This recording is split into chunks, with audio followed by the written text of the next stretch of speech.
내가 우리 주 예수 그리스도와 성령의 사랑으로 말미암아 너희를 권하노니 너희 기도에 나와 힘을 같이하여 나를 위하여 하나님께 빌어 나로 유대에서 순종하지 아니하는 자들로부터 건짐을 받게 하고 또 예루살렘에 대하여 내가 섬기는 일을 성도들이 받을 만하게 하고 나로 하나님의 뜻을 따라 기쁨으로 너희에게 나아가 너희와 함께 편히 쉬게 하라. 평강의 하나님께서 너희 모든 사람과 함께 계실지어다. 아멘.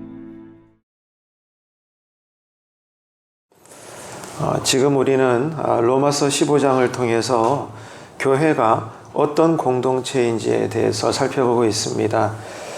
첫째로 교회라는 것은 믿음을 따라 서로 영적인 사귐을 가지는 그런 공동체라고 했습니다. 두 번째는 또 서로가 서로를 대할 때 그리스도에게서부터 나오는 사랑, 이 사랑의 빚진 마음을 가지고 또 관계를 이루고 있는 그런 믿음의 모든 생활의 장소다. 이런 것을 우리가 본문을 통해서 살펴봤고요. 그리고 오늘 세 번째 시간인데요. 교회라는 것은 서로를 위해서 중보하는 그런 기도하는 하나님의 집이라는 것을 우리가 알 수가 있습니다. 교회는 서로를 위해서 기도하는 공동체다. 이 사실을 오늘 또 우리가 기억을 해야 합니다. 자, 우리가 살아가면서 힘들고 어려울 때 그런 곤란한 경우를 만날 때가 참 많습니다. 그럴 때 우리는 주변 사람들에게 도움을 부탁할 때가 있죠. 자, 그럴 때면 어떻습니까? 도와달라고 부탁하는 우리 마음, 당사자의 마음도 상당히 부담이 크지만 또 그런 부탁을 받는 주변의 사람들도 사람이다 보니까 부담이 될 수밖에 없습니다. 부탁을 하는 사람이나 또 요청을 듣는 사람들도 모두가 마음이 편하지는 않습니다. 하지만 여러분, 우리가 교회 생활을 하면서 우리가 서로 간에 반드시 해야 될 부탁이 있다는 것, 오늘 본문을 통해서 우리는 알 수가 있습니다. 우리가 살면서 할 수만 있다면 부탁을 하지 않고 살 수 있는 것이 참 좋죠. 남들한테 눈치 볼 것도 없고 그것이 살기가 편안합니다. 그런데 우리가 주님을 모시고 이 땅을 평생 믿음으로 살면서 교회를 이루고 살지 않습니까? 자, 그러면서 저와 여러분, 성도와 성도 간의 관계에 있어서는 날마다 반드시 서로에게 부탁을 해야 할 일이 있다는 것입니다. 그게 없으면 안 된다는 거예요. 이게 오늘 본문을 통해서 알 수 있는 것인데 그것이 무엇입니까? 서로의 삶이나 신앙이나 사역을 위해서 기도해 달라는 겁니다. 날마다 우리가 교회를 이루면서 항상 모였을 때 또 연락을 나눌 때에 서로가 서로에 대해서 기도 부탁을 하십시오. 이것이 바른 믿음이 주어져 있는 교회 생활의 모습이라는 겁니다. 그래서 사도 바울도 그렇게 했죠. 바울은 성도들에게 자신의 사역을 위해서 늘 기도해 줄 것을 부탁을 하고 있습니다. 데살로니가 후서 3장 1절에 보면 이렇게 기록이 되어 있는데 찾지는 않고요. 제가 현대어 성경 버전으로 읽어드리겠습니다. 사도 바울이 성도들에게 이런 기도의 부탁을 하고 있어요. 사랑하는 형제들이여, 이 편지를 끝맺기 전에 마지막으로 부탁합니다. 우리를 위해서 기도해 주십시오. 주님의 말씀이 세상에 속히 퍼져나가서 승리를 거두고 여러분에게 복음이 전해지던 때와 마찬가지로 어디서나 구원받는 사람이 계속하여 생겨나도록 기도해 주십시오. 이렇게 바울은 데살로니가 후서 3장 1절을 통해서 교회와 성도들에게 계속해서 자신의 이 예수 복음을 전하는 사역을 위해서 기도해 달라고 부탁을 하고 있습니다. 자, 이런 걸 볼 때 여러분께서는 주변 믿음의 동지들에게 어떤 신앙의 부탁을, 기도의 제목을 나누면서 살고 있습니까? 그리고 여러분이 가지고 있는 기도의 수첩이 있다면 주변의 목장원들, 주변에 있는 믿음의 사람들로부터 어떤 기도 제목을 적고 계셔서 함께 기도하고 계시는지 이 시간에 말씀을 따라 생각을 해보시기를 바랍니다. 교회와 성도들이 함께 모여서 특별히 물질로 또 서로 만남을 통해서 믿음을 따라 신령한 교제를 많이 하게 됩니다. 그것은 하나님 보시기에 아름다운 일이죠. 그런데 문제는 이런 물질을 서로 함께 나누면서 격려하고 위로하고 늘 만나서 신앙의 교제를 나누는 것은 귀한 일이지만 언제나 그것은 시공간의 제약을 받는 일인 것입니다. 물질의 교제도요, 우리가 한량 없이 분량 없이 마음껏 내어놓을 수는 없는 것입니다.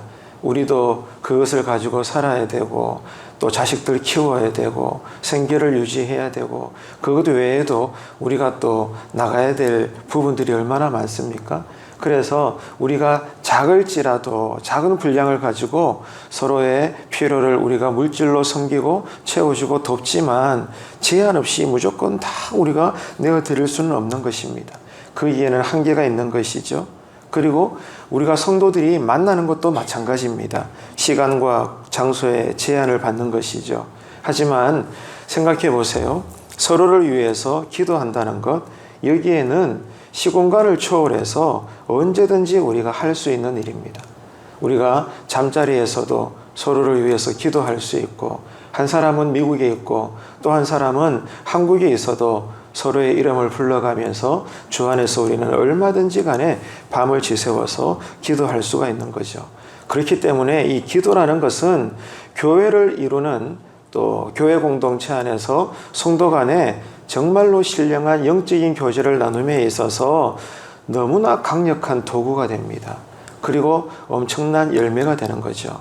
그렇기 때문에 교회는요, 아무리 예배당이 건물로 잘 지어졌고 예산도 많고 정말로 남들이 볼 때 너무나 부러워할 만한 그런 교회일지라도 그 안에 기도가 살아있지 않다면, 기도가 풍성하지 않다면 그 교회는 정말로 심각한 겁니다. 여러분은 지금 어떤가요? 주변의 성도들과 기도로 사랑의 삼겹줄을 이루고 있습니까?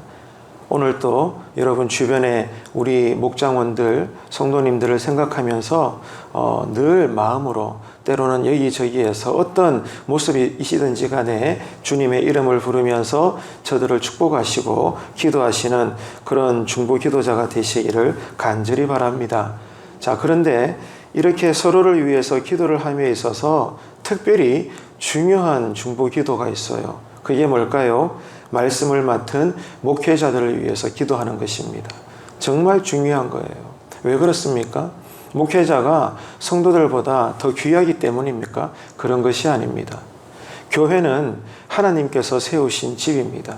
그 하나님은 교회의 머리가 되시죠. 주님은 말씀이십니다. 말씀이 육신이 되어 이 땅에 오셨고 주님께서 하신 모든 말씀의 교훈들이 성령님의 감동으로 성경으로 기록된 것입니다. 그래서 성도는 죽을 때까지, 주님 앞에 설 때까지 이 말씀을 따라 사는 것이죠. 그래서 교회를 이루고 있는 이 믿음의 공동체는 언제나 말씀을 따라 가는 것입니다. 그래서 인간적으로는 상당히 부족하지만 하나님의 섭리에 따라 모든 교회에 하나님께서 말씀을 맡은 사역자들을 세우셨지 않습니까? 그런데 이 말씀을 맡은 목회자가 말씀이 변질되고 설교가 타락되고 그 목회가 건강하지 않다면 교회는 어떻게 되겠습니까? 한순간에 그냥 무너지는 거예요. 나자빠지는 것입니다. 마귀는 이것을 압니다. 그래서 마귀는요, 어리석지가 않아요. 우리보다 지혜롭습니다. 그래서 제일 먼저 공격하는 주 대상이 무엇인가 하면 교회의 리더들입니다. 목회자입니다.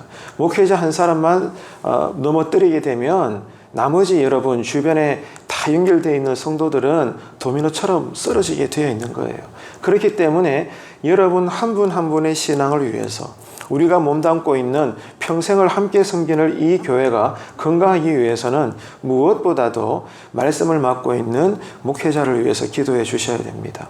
목회자가 건강해야 바르게 설교도 준비되고 또 건강하게 사역을 감당할 수 있어야 모든 교회가 건강하게 세워지는 것입니다. 여러분, 그렇기 때문에 오늘도 저를 위해서 많이 기도해 주십시오. 교역자들을 위해서 많이 기도하십시오. 언제나 주의 종들과 또 평신도 사역자들을 위해서 많이 기도해 주셔야 교회가 건강하게 늘 세워지는 것입니다. 성경의 역사를 보게 되면 성령님께서 특별히 늘 임재하셨던 그 때가 언제였습니까? 모든 성도들이 한 마음으로 기도할 때였습니다. 이 점을 명심하십시오. 구약이든 신약이든 특별히 우리가 알고 있는 사도행전 2장에서 오순절날 마가 다락방에서 성령님이 임하셨지 않습니까? 그럴 때 성도들은 뭘 하고 있었죠? 성령님이 임하시기까지 무시로 기도하셨어요. 주님께서 승천하시기 전에 제자들에게 말씀하셨잖아요. 성령님이 오시기까지 기도해라. 흩어지지 말고 기도해라. 제자들은 그 말씀을 받잡고 밤낮으로 기도했습니다. 그럴 때 하나님의 시간이 되었을 때 성령님이 불의 휘같이 갈라지는 모습으로 모든 제자들에게 임하셨죠. 권능을 받고 저들이 사도로서 모든 가는 곳곳마다 초대교회를 세웠던 것입니다. 지금도 마찬가지입니다. 여러분, 큰 교회든 작은 교회든 도시교회든 시골교회든 어떤 형편의 교회든지 간에 성령님이 임재하시는 곳에는 성도들의 기도가 있습니다. 강력한 기도가 있습니다. 바꾸어 이야기하면 하나님은 우리로 기도하게 하심으로 우리와 함께 하시는 거예요.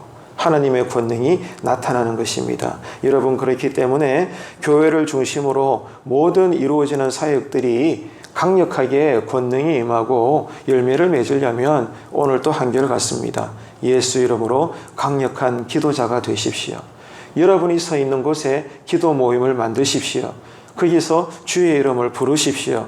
성령님을 초청하십시오. 그럴 때 성령님은 강력하게 우리에게 임하셔서 모든 약하고 더럽고 여러분 추악한 것들을, 그 더러운 영들을 주님은 다 불로 태우실 것입니다. 그리고 하나님 나라의 지경은 넓혀나가게 하실 것입니다.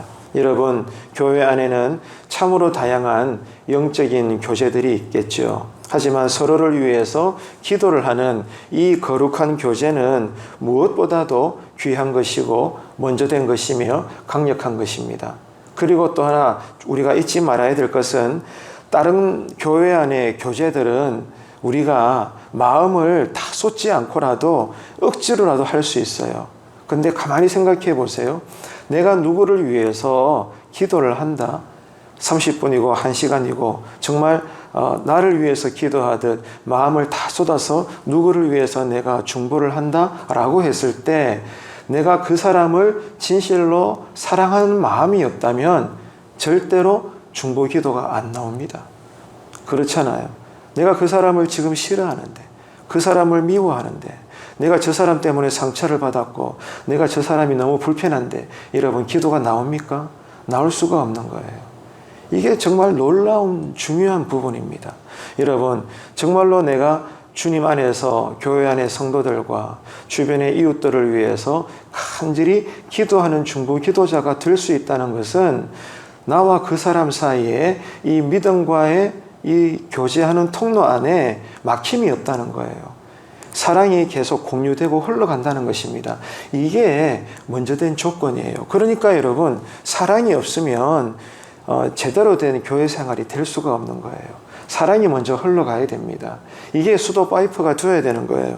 그래서 우리가 물질이나 만남을 통해서 교제할 때 굳이 마음이 없더라도 여러분, 우리가 그 자리에 억지로 앉아 있을 수는 있지만 항상 서로를 위해서 기도하는 것에는 사랑하는 마음이 충만해야 내가 그를 위해서, 그도 나를 위해서 간절히 기도할 수 있는 것입니다. 그렇기 때문에 올해도 우리 교회가 정말 집중해야 되고 또 힘을 모아야 될 부분이 무엇인가 하면, 서로가 하나 되면서 기도하면서 성령이 함께 하시는 교회가 되기까지 서로 사랑하는 것입니다.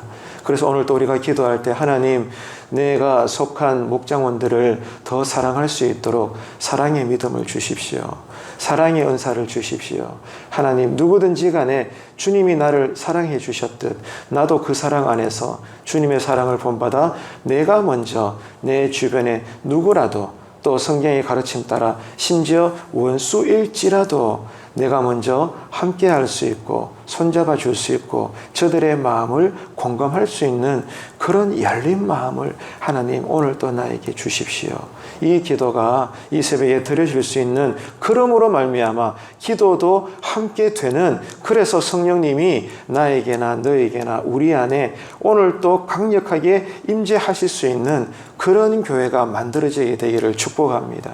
이게 여러분 얼마나 소중한 부분인지 몰라요. 하나님은 이 일을 원하시는 거죠. 여러분, 교회는요, 어떤 곳입니까? 모두가 다 하나님의 은혜를 입은, 그러므로 나의 구주를 믿는 그런 예배자들이 모인 곳입니다. 그런 기도자들이 함께하는 곳입니다. 그것이 교회죠. 그런 교회이기에 오늘 또 우리 안에는 감사가 있습니다. 또 하늘을 바라보며 주님을 바라보면서 사랑을 고백합니다. 그것이 교회라는 거예요. 그리고 이를 위해서 이 모든 것들을 누가 먼저 가르쳐 주셨어요? 주님이 먼저 가르쳐 주셨어요. 주님이 우리에게 본을 보여주셨습니다. 주님께서 먼저 우리에게 그렇게 교회가 될 수 있도록 무엇이 교회인지, 어떤 일을 하는 것이 교회인지를 알게 해주셨고 가르쳐 주셨고 본을 보여주셨듯이 우리도 이제 오늘 이 하루도 서로를 위해서 자신을 희생하면서까지 기도하면서 서로의 필요를 채워줄 수 있는 그런 교회를 이루는 오늘 이 하루의 신앙의 자리가 되기를 축복합니다. 그래서 날마다 그리스도의 사랑으로 하나님께서 기뻐하시는 그런 믿음을 따라 또 영적인 교제를 나누며 사랑의 빚진 마음을 가지고 서로를 대하고 오늘 말씀처럼 무엇보다도 그 사랑에서 나오는 서로를 향한 진심 어린 중보 기도의 그러한 사랑의 끈으로 묶여져 있는 그런 교회가 되는 이 하루가 되어 하나님 나라의 삶을 사는 우리 모두가 되시기를 주님의 이름으로 축원합니다. 기도하겠습니다. 참 좋으신 하나님 아버지, 은혜를 감사합니다. 로마서 15장을 통해서 교회라는 것은 믿음의 원리와 방법을 따라 신자 간에 서로 사귀는 공동체이고 서로에게 사랑으로 빚진 관계로 이루어진 공동체며 또 오늘 우리가 이어서 살펴본 대로 특별히 서로를 위해서 기도하는 공동체임을 배우고 깨닫습니다. 교회 안에 어떤 다양한 사역들보다도 그리스도의 사랑으로 서로를 위해서 늘 기도하며 그러므로 필요를 채워주는 그런 살아있는 성경대로의 교회 오늘 또 우리가 세워나가게 하여 주옵소서. 이 땅에 계시는 동안 늘 새벽을 깨우며 기도하시며 그렇게 신앙의 본과 신앙의 비밀과 신앙의 능력을 보여주신 예수님의 이름으로 기도드립니다. 아멘.